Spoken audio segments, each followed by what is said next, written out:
Welcome to Analytic Core, an AI-powered analytics platform. Let's log in using existing user's account, which brings us to the login page where we type our credentials, which takes us to the landing page.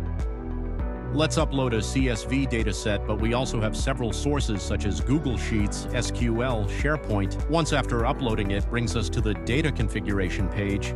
We have an option either to join or append to tables, and below it shows Merge Data Preview.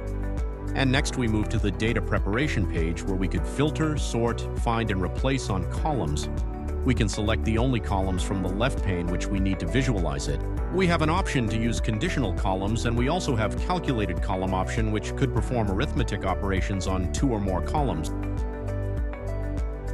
On clicking Finalize button, it takes us to the aggregate layer page where we can aggregate the columns. Next, we click on Continue to Visualization button.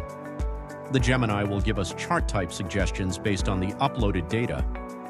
We could select the type of chart we want along with its text style and size. Next, we could click on Filter button to add global or page level filters to the dashboard.